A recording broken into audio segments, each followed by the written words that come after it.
Singh, Ask IITian's faculty, working with Ask IITian since last 3 years. Today we are going to start the chapter General Principles of Extraction of Elements, in short metallurgy. And in this chapter we will basically deal with and study the concepts which are used for extraction of metals mainly. We know very well that metals are obtained from the earth crust through mining. So the processes involved from mining to the purification of the extracted metal and comes under metallurgy, and we are going to discuss about all the chemical reactions and physical processes and application of thermodynamics and number of other things which are involved in this process, and together they are known as metallurgy or general principles of extraction of elements. So let's start the study. Metallurgy.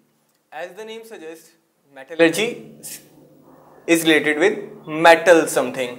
So basically metallurgy is a branch of science that basically deals with the process of extraction of metals from their ores. Okay, now we are very well aware of the fact that metals are actually extracted from the ores and minerals which are extracted from the earth crust. We do mining in order to obtain minerals and ores of the metals from earth crust, and then we do some chemical and physical processes with those minerals to extract metal from that, and this is known as metallurgy actually. So metallurgy and another thing, we know that there are different type of metals, both have different type of chemical properties and physical properties. So that means they have different type of ores with again different type of properties. So the process which is used for extraction of metals from the minerals must be different for different metals. We cannot apply similar type of processes, similar type of metallurgy for extraction of all the different type of metals. We need different approaches and methods for metallurgy of different metals. So metallurgy of each metal is an indivisible problem, and the line of treatment depends upon the nature of ore and chemical properties of the metal. And some of the common steps involved are basically, the first of all, we know the first step is extraction of ore or mineral from the earth crust by mining. Once we have obtained the mineral and ore, the next step is actually crushing and grinding of the ore into powder. We crush and grind the ore to obtain a powder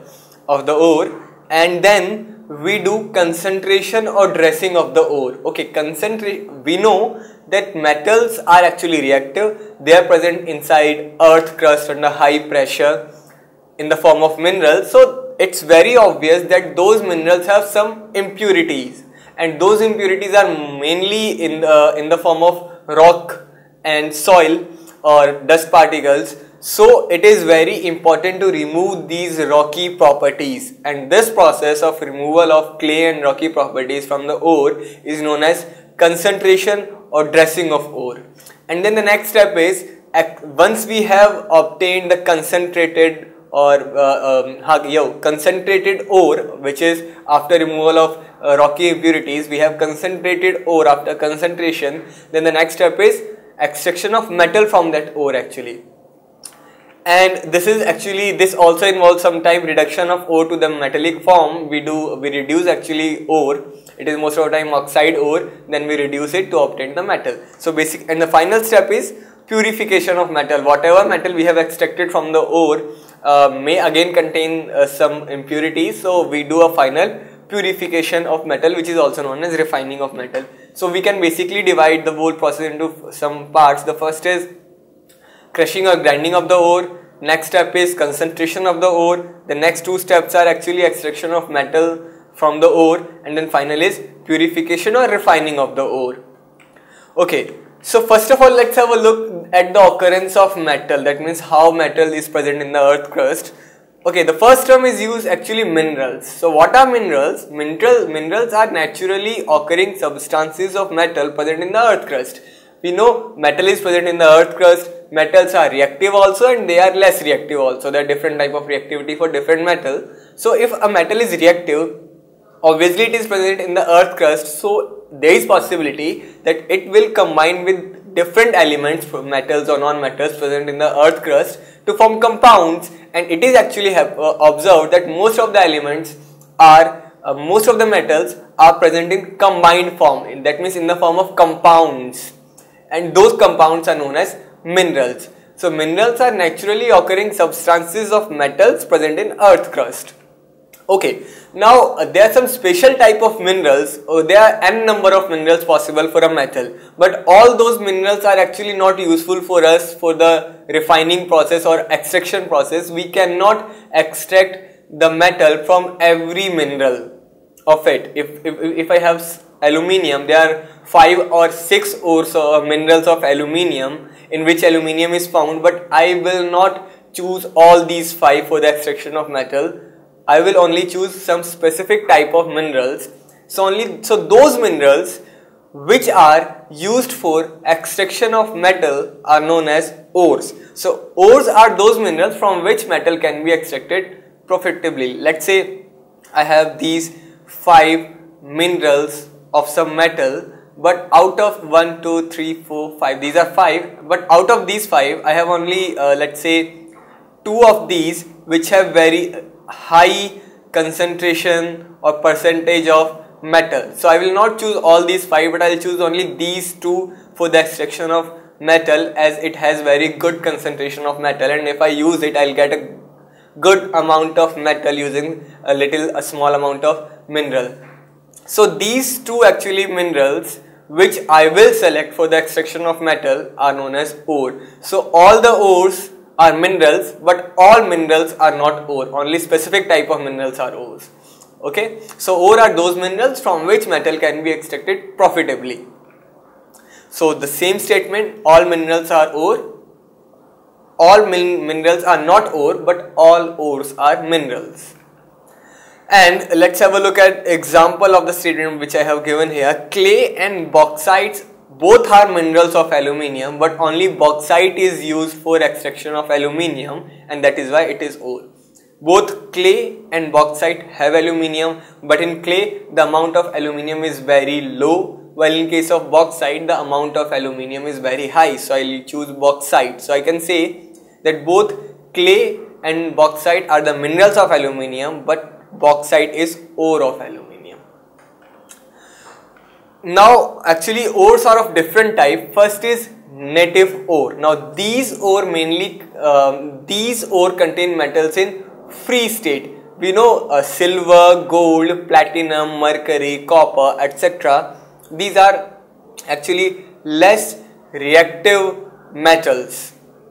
They are less reactive. We know gold is actually least reactive metal. So these least reactive metals actually do not undergo reaction very easily. So when they are present in the earth crust, there are higher chances that these metals will be present in free state or in native state without forming any compound. If I do mining to extract let's say gold, there are higher percentage of chances that I'll get gold in free state with some rocky impurities only. So native ores are those ores which contain metal in free state. Sometimes lumps of pure metals are also found, that means totally pure. Next are combined ores. We know the metals which are relatively more reactive react with different elements present in the earth crust to form some compounds, and that's why those ores are called combined ores. These ore contains metal combined with oxygen, sulfur or halides, etc. Now there are some common ores of different metals. Aluminium, we have two main ores of aluminium, bauxite and cryolite. For aluminium we have hematite and magnetite. Similarly for copper we have basically 4 ores which can be used depending upon that which one is found where. Copper pyrite, copper glans, malachite and cuprite. Similarly for zinc we have 4 ores: zinc blende, calamine, zincate and ZnS is another ore for zinc.